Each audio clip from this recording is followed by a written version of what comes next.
Halo guys, selamat datang kembali di channel Sisi Tengah. Hari ini gue mau ajak lo semua masuk ke dalam sebuah kisah.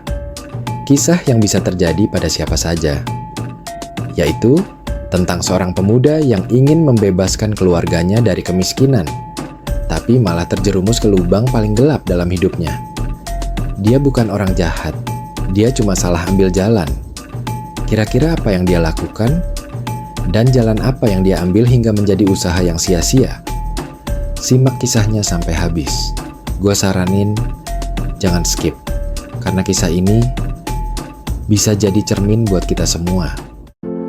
Di sebuah sudut kota yang hiruk pikuknya tak pernah tidur, ada seorang pemuda bernama Budi. Usianya masih 22 tahun, tapi wajahnya tampak lebih tua dari seharusnya. Lelah, seperti terbakar matahari dan dilapisi beban hidup yang terlalu berat untuk dipikul sendiri.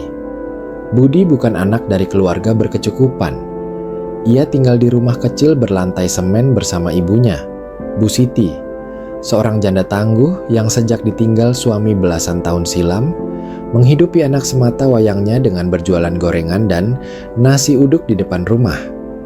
Setiap pagi, aroma tempe goreng dan nasi hangat menguar di udara menjadi saksi perjuangan seorang ibu yang tak pernah menyerah, meski hidup seringkali tak bersahabat. Budi bekerja di pasar tradisional sebagai kuli angkut. Ia ikut pada seorang juragan besar di sana, Pak Haji Toyib, sosok tegas namun bijak yang dikenal suka menolong orang susah. Bersama temannya Jarot, yang lebih tua beberapa tahun dan sudah seperti kakak sendiri, Budi menghabiskan hari-harinya mengangkat karung beras, memanggul peti sayuran, hingga mengejar truk logistik di pagi buta. Meski hidup keras, Budi tak pernah mengeluh. Setidaknya, sampai satu hari, saat semuanya mulai berubah. Hari itu awalnya biasa saja. Budi dan Jarot duduk di belakang los sayur sambil makan lontong. Tapi Jarot terlihat berbeda. Ia tersenyum-senyum sendiri sambil menatap layar ponsel. Bud, lu pernah dengar judi online gak? Tanya Jarot setengah berbisik.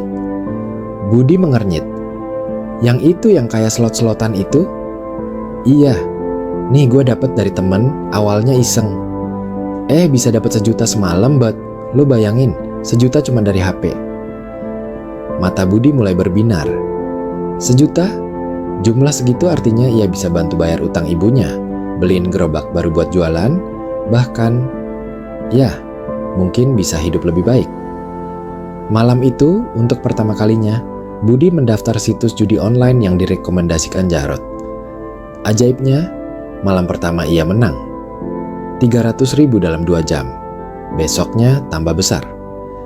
Dalam seminggu, saldo dompet digitalnya sudah menyentuh angka 1 juta lebih. Budi ketagihan. Ia merasa inilah jalannya. Jalan cepat untuk keluar dari kemiskinan. Ia mulai tidur lebih malam, kerja lebih malas, dan pikiran cuma tertuju pada layar kecil di tangannya. Ibunya, Bu Siti, mulai curiga. Bud, kamu kenapa akhir-akhir ini? Nggak pernah salat, kerja mulai telat, muka murung terus. Budi hanya menjawab dengan senyum palsu. Tapi malam-malam ibunya tak pernah lagi tenang. Beberapa kali ia memergoki Budi menangis di kamar, menatap layar HP dengan wajah putus asa. Waktu berjalan, keberuntungan mulai menjauh. Uang yang dimenangkan hilang begitu saja. Tak hanya tabungan, uang gaji pun habis untuk top up chip. Namun Budi terus mencoba, mengejar keberuntungan yang dulu pernah datang, tanpa sadar ia sedang menggali lubang yang makin dalam. Beberapa bulan berlalu, pasar tetap ramai, tapi hidup Budi makin sepi. Wajahnya pucat, tubuhnya lebih kurus. Ia mulai menjual barang-barang pribadinya, jam tangan pemberian almarhum ayah, HP lama ibunya, bahkan jaket kebanggaannya yang selalu menemaninya saat hujan. Jarot, yang dulu mengenalkan Budi ke dunia itu, sudah berhenti. Gue udah kapok, Bud, gak ada untungnya. Duit hilang, hidup berantakan, mending balik kerja benar, katanya suatu sore. Tapi Budi terlalu dalam. Ia tidak lagi bermain untuk menang. Ia bermain untuk balas dendam. Balas dendam pada nasib, pada diri sendiri, pada ilusi yang ia ciptakan sendiri. Puncaknya datang saat ia memutuskan menjual motor tuanya, satu-satunya kendaraan yang ia pakai untuk bekerja. Motor itu dulu dibelikan ibunya dari hasil menabung bertahun-tahun, tapi demi satu putaran terakhir, Budi rela melepas segalanya. Dan seperti yang bisa ditebak, malam itu habis. Bukan cuma uang, tapi juga harapan terakhir yang masih tersisa. Budi tak datang ke pasar keesokan harinya. Pak Haji Thoyib mencarinya. Jarot juga. Hingga kabar itu sampai ke telinga mereka. Seorang pemuda sedang duduk diam di ujung jembatan, pandangan kosong. Ia terlihat sedang sangat frustasi. Beberapa jam kabar mulai menyebar. Jarot yang sedang rehat di warung kopi pasar langsung berdiri dan berlari ke arah jembatan begitu mendengar desas-desus bahwa ada anak pasar yang katanya mau lompat. Kemudian Jarot menemukan sebuah kertas lusuh bertuliskan pesan, maafin Budi, usaha Budi sia-sia." Tapi Budi sudah tidak ada di sana. Di pinggir kali, sekitar 200 meter dari jembatan, seorang pemulung bernama Pak Darso menemukan Budi tergeletak. Tubuhnya basah, menggigil, matanya terbuka namun kosong. Ia tidak jadi melompat, tapi ia juga tidak pulang.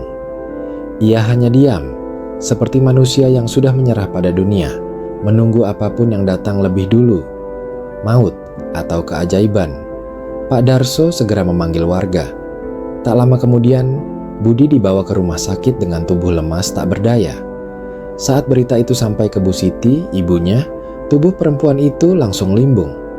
Ia jatuh terduduk, menangis tak bersuara. Suara tangisnya tidak meledak, tapi air matanya mengalir seperti hujan yang tak henti. Seorang ibu melihat anaknya terjebak dalam perang melawan dirinya sendiri. Di rumah sakit, ruangan itu jadi saksi keheningan yang begitu dalam. Pak Haji Thoyib datang. Jarot juga. Bahkan para pedagang pasar yang biasanya sibuk tawar-menawar, sore itu datang satu-satu, membawa buah, air mineral, dan doa. Budi sadar 2 hari kemudian. Ia terbangun pelan-pelan, matanya memandangi langit-langit putih ruangan rumah sakit. Di sebelahnya, Bu Siti menggenggam tangan anaknya erat-erat, seperti ingin mengatakan, "Nak, kamu masih punya aku. Kamu belum terlambat." Tapi Budi hanya menangis, tangis yang dalam. Bukan karena sakit fisik, tapi karena batin yang remuk.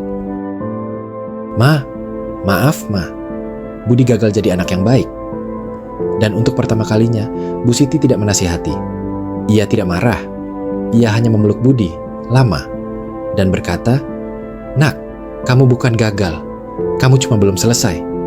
Tapi mulai sekarang, ayo kita mulai dari nol lagi." Hari-hari berikutnya jadi masa pemulihan, bukan cuma untuk tubuh Budi, tapi juga untuk jiwanya. Ia mulai bicara dengan konselor rumah sakit, belajar mengenali gejala kecanduan, belajar berdamai dengan luka-luka dalam dirinya. Pak Haji Thoyib membiarkan posisi kerja Budi tetap terbuka. Jarot bahkan setiap sore datang ke rumah sakit membawa cerita lucu-lucu dari pasar agar Budi ingat bahwa hidupnya masih punya tempat. Bu Siti, meski tubuhnya renta, mulai jualan lagi. Bukan karena butuh uang semata, tapi agar Budi tahu bahwa hidup harus terus berjalan. 1 langkah kecil setiap hari, tidak apa-apa. 1 bulan setelah kejadian itu, Budi keluar dari rumah sakit. Tubuhnya masih lemah, tapi matanya lebih jernih dari sebelumnya. Ia berdiri di depan rumah, memandang motor yang sudah tidak ada, pakaian yang tinggal beberapa lembar, dan masa lalu yang menghantui. Tapi kali ini, ia tidak lari. Ia tidak menyalahkan siapapun. Ia menatap ibunya dan berkata, "Ma, boleh nggak? Mulai besok, Budi bantuin jualan dulu, sebelum balik kerja ke pasar." Bu Siti mengangguk, bukan karena bangga, tapi karena harapan itu masih ada. Budi adalah cerminan banyak anak muda saat ini yang terluka, terjebak, dan merasa sendiri. Tapi satu hal yang harus diingat, selama kamu masih hidup, kamu belum kalah. Mungkin usahamu kemarin sia-sia, tapi itu bukan akhir. Itu cuma pelajaran. Kisah Budi adalah kisah banyak orang di luar sana. Orang yang ingin cepat keluar dari kesulitan, tapi memilih jalan pintas yang salah. Judi online bukan solusi. Ia hanya janji manis dari racun yang perlahan melumpuhkan segalanya. Jangan pernah percaya pada keberuntungan yang datang dari dosa. Sebab dalam hidup, tak ada hasil yang baik dari usaha yang salah.